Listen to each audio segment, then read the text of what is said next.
எல்லாருக்கும் வணக்கம். இன்னைக்கு நாம ஜேம்ஸ் கிளியரோட அட்டாமிக் ஹேபிட்ஸ் புத்தகத்தை பத்தி தாங்க பார்க்க போறோம். சின்ன சின்ன பழக்கங்கள், அதாவது அணு அளவு மாற்றங்கள் எப்படி நம்ம வாழ்க்கையில ஒரு பிரம்மாண்டமான ரிசல்ட்டை கொடுக்கும்னு இந்த புத்தகம் சொல்லுது. நீங்க எப்பவாவது ஒரு நல்ல பழக்கத்தை ஆரம்பிச்சு ஒரு சில நாள்லயே அதை அப்படியே விட்டதுண்டா? அப்படின்னா இந்த அலசல் நிச்சயமா உங்களுக்கு தான். வாங்க அந்த சீக்ரெட் என்னன்னு பார்க்கலாம். நம்ம எல்லாருமே வருஷம் பிறந்ததா போதும், நாளையிலேருந்து ஜிம்முக்கு போறேன், தினமும் காலையில சீக்கிரம் எழுந்திருக்கிறேன் அப்படின்னு சூப்பரா சில சபதங்கள் எடுப்போம். ஆனா என்ன நடக்கும்? ஒரு வாரம், சரி ஒருவேளை 2 வாரம், அப்புறம் மெதுவா அந்த ஆர்வம்லாம் போய் மறுபடியும் பழைய நிலைமைக்கே திரும்பிடுவோம். இது எல்லாருக்கும் நடக்கிற ஒரு கதை தான். ஏன் நம்மளால ஒரு பழக்கத்தை தொடர்ந்து செய்ய முடியல? நாம என்ன அவ்வளோ சோம்பேறிகளா? இல்ல நமக்கு அந்த அளவுக்கு மன உறுதி கம்மியா? இந்த கேள்வி நம்ம மனசை குடைஞ்சிட்டே இருக்கும் இல்லையா? ஆனா உண்மை என்ன தெரியுமா? ஜேம்ஸ் கிளியர் ரொம்ப அழகா சொல்றாரு, பிரச்சனை உங்ககிட்ட இல்ல, பிரச்சனை நீங்க ஃபாலோ பண்ற சிஸ்டம்ல, அதாவது உங்க வழிமுறைகள்ல தான் இருக்கு. நாம தோத்து போறதுக்கு காரணம் நாம இல்ல, நாம தேர்ந்தெடுத்த வழிதான் தப்பு. சரி, அப்போ சரியான வழிதான் என்ன? அதுதான் இந்த புத்தகத்தோட முதல் மற்றும் ரொம்ப ரொம்ப முக்கியமான கருத்து, 1% மாற்றத்தோட சக்தி. இந்த புத்தகத்தோட தலைப்பையே பாருங்களேன், அட்டாமிக் ஹேபிட்ஸ். அட்டாமிக் அப்படின்னா அணு அளவு, அதாவது கண்ணுக்கே தெரியாத ஒரு மிகச்சிறிய விஷயம். நாம பொதுவா என்ன நினைக்கிறோம்? பெரிய வெற்றி வேணும்னா பெரிய முயற்சி எடுக்கணும்னு. ஆனா ஜேம்ஸ் கிளியர் சொல்றாரு, தினமும் உங்களை நீங்களே வெறும் 1% மட்டும் பெட்டராக்கிக்கிட்டா போதும். ஜஸ்ட் 1%. அவ்வளோலாம். யோசிச்சு பாருங்க, தினமும் 1% உங்களை மெருகேத்தினா உங்க வளர்ச்சி அபரிமிதமா இருக்கும். அதே சமயம் தினமும் 1% தவறான முடிவுகள் எடுத்தா வருஷ கடைசியில கிட்டத்தட்ட நீங்க 0வுக்கு வந்துடுவீங்க. இந்த சின்ன சின்ன விஷயங்கள் தான் நம்ம வாழ்க்கையோட டைரக்ஷனையே மாத்துது.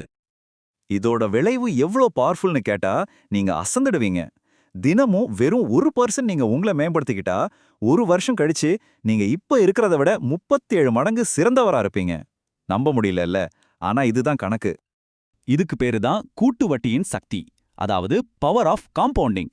பேங்க்ல பணத்துக்கு வட்டிக்கு வட்டி போடுவாங்கல்ல, அதே மாதிரி தான் நம்ம நல்ல பழக்கங்களும். ஒவ்வொரு நாளும் செய்யற அந்த சின்ன நல்ல விஷயம் காலப்போக்குல ஒரு மிகப்பெரிய மாற்றமா உருவெடுக்கும். இந்த 1% மாற்றங்களை எப்படி சாத்தியமாக்குறது? அதுக்கு நம்ம இலக்குகளை விட ஒரு முக்கியமான விஷயத்துல கவனம் செலுத்தணும். அதுதான் நம்மளோட அடையாளம், நம்ம ஐடென்டிட்டி. வாங்க, கோல்ஸை மறந்துட்டு உங்க ஐடென்டிட்டியை எப்படி மாத்துறதுன்னு பார்க்கலாம். பொதுவா நான் ஒரு புத்தகத்தை படிச்சு முடிக்கணும்னு ஒரு இலக்கை வைப்போம். ஆனா அதுக்கு பதிலா நான் ஒரு வாசகன் அப்படின்னு உங்க அடையாளத்தை மாத்திக்கோங்க. நான் தினமும் ஓடணும்னு உங்களை நீங்களே கட்டாயப்படுத்தாதீங்க. அதுக்கு பதிலா நான் ஒரு ஆரோக்கியமான ஆளு அப்படின்னு முழுசா நம்புங்க. உங்களுக்கு என்ன வேணுங்கிறத விட நீங்க யாரா மாற விரும்புறீங்கன்றதான் இங்க ரொம்ப முக்கியம். இதுக்கு ஒரு சூப்பரான உதாரணம் இருக்கு.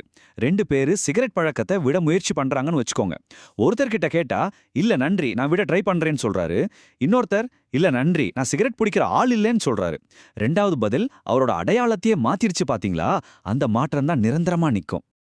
சரி, அடையாளத்தை மாத்துறதுன்னு முடிவு பண்ணியாச்சு. ஆனா அதை எப்படி பழக்கமா கொண்டு வரது? இதுக்கு ஜேம்ஸ் கிளியர் ஒரு எளிமையான ஆனா ரொம்ப பவர்ஃபுல்லான 4 விதிகளை சொல்றாரு. இதுதான் இந்த புத்தகத்தோட ஹார்ட்னே சொல்லலாம். அந்த 4 விதிகள் என்னன்னா, அதை தெளிவாக்கு, கவர்ச்சியாக்கு, எளிதாக்கு, அப்புறம் திருப்திகரமாக்கு. வாங்க, இதை ஒவ்வொன்னா எப்படி பயன்படுத்துறதுன்னு டீட்டெயிலா பார்க்கலாம். முதல் விதி, அதை தெரிவாக தெரியப்படுத்துங்க. நம்ம கண்ணுல என்ன படுதோ அதுதான் நம்ம மூளைக்கு சிக்னல் கொடுக்கும். அதனால ஒரு நல்ல பழக்கத்தை ஆரம்பிக்கணும்னா அதுக்கான தூண்டுதலை உங்க கண்ணு முன்னாடி வைங்க. தினமும் தண்ணி குடிக்கணுமா? உங்க டேபிள் மேல ஒரு வாட்டர் பாட்டில வைங்க. ஜிம்முக்கு போகணுமா? உங்க ஷூவை வாசல்லே வைங்க. சிம்பிள். இதுல ஒரு சூப்பரான டெக்னிக் இருக்கு, ஹேபிட் ஸ்டாக்கிங். அதாவது ஏற்கனவே நீங்க தினமும் செய்யற ஒரு வேலையோட உங்க புது பழக்கத்தை முடிச்சு போடுறது. உதாரணத்துக்கு, நான் காலையில காஃபி குடிச்சதுக்கு அப்புறம் 5 நிமிஷம் தியானம் செய்வேன். ஏற்கனவே இருக்கிற ஒரு பழக்கத்து மேல புது பழக்கத்தை கட்டுறது ரொம்ப ஈஸி. 2வது விதி, அதை கவர்ச்சிகரமா மாத்துங்க. நமக்கு ஒரு விஷயம் பிடிச்சிருந்தா அதை செய்யும்போது நம்ம மூளையில டோபோமின்னு ஒரு ஹார்மோன் சுரக்கும். அது ஒரு சின்ன சந்தோஷத்தை கொடுக்கும். அந்த சந்தோஷத்துக்காகவே நம்ம அதை திரும்ப திரும்ப செய்வோம். சோ நீங்க செய்ய வேண்டிய ஒரு கஷ்டமான விஷயத்தையும் உங்களுக்கு பிடிச்ச ஒரு விஷயத்தையும் ஒன்னா சேர்த்துருங்க. உதாரணமா, நான் ஜிம்ல ட்ரெட்மில்ல நடக்கும்போது மட்டும்தான் எனக்கு பிடிச்ச நெட்ஃப்ளிக்ஸ் ஷோவை பார்ப்பேன். அல்லது நான் ஹோம்ஒர்க் முடிச்சதுக்கு அப்புறம் தான் ஃபோன் எடுத்து செக் பண்ணுவேன். இப்படி ஒரு கஷ்டமான வேலைக்கு ஒரு செம்மையான பரிசை நீங்களே கொடுத்துக்கோங்க. 3வது விதி, அதை எளிதாக்குங்க. ஒத்துக்கிட்டாலும் சரி ஒத்துக்கலைனாலும் சரி நாம எல்லாருமே அடிப்படையில கொஞ்சம் சோம்பேறிகள் தான். குறைவான முயற்சி தேவைப்படுற விஷயத்தை தான் நம்ம ஆட்டோமேட்டிக்கா செய்வோம். அதனால ஒரு புது பழக்கத்தை ஆரம்பிக்கும்போது அதை எவ்வளோ சிம்பிளாக்க முடியுமோ அவ்வளோ சிம்பிளாக்குங்க. இதுக்கு தான் 2 மினிட் விதி ரொம்பவே ஹெல்ப் பண்ணும். எந்த ஒரு புது பழக்கத்தையும் ஆரம்பத்துல வெறும் 2 நிமிஷத்துக்குள்ள முடிக்கிற மாதிரி பாத்துக்கோங்க. தினமும் 30 நிமிஷம் படிப்பேன்னு ஆரம்பிக்காதீங்க. தினமும் ஒரு பக்கம் படிப்பேன்னு ஆரம்பிங்க. தினமும் 1 மணி நேரம் ஒர்க் அவுட் செய்வேன்னு வேணா, தினமும் ஷூவை மாட்டிக்கிட்டு வெளியே போயிட்டு வருவேன்னு ஆரம்பிங்க. ஒரு விஷயத்த ஆரம்பிக்கிறது தான் ரொம்ப கஷ்டம். அந்த 2 நிமிஷம் வேலையை முடிச்சிட்டிங்கனாலே அது ஒரு வெற்றி தான். கடைசி மற்றும் 4வது விதி, அதை திருப்திகரமா மாத்துங்க.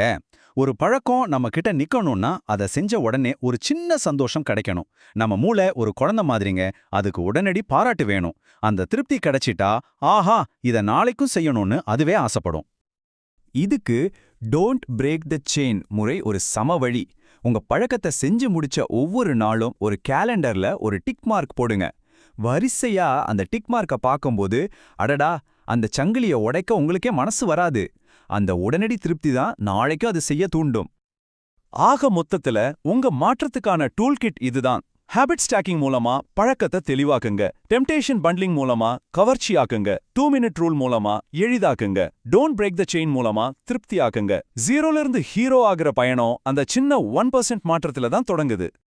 அப்போ இந்த 2 நிமிட விதியை பயன்படுத்தி இன்னைக்கு நீங்க ஆரம்பிக்க போற அந்த ஒரு சின்ன பழக்கம் என்ன? மறக்காம கீழே கமெண்ட்ல சொல்லுங்க.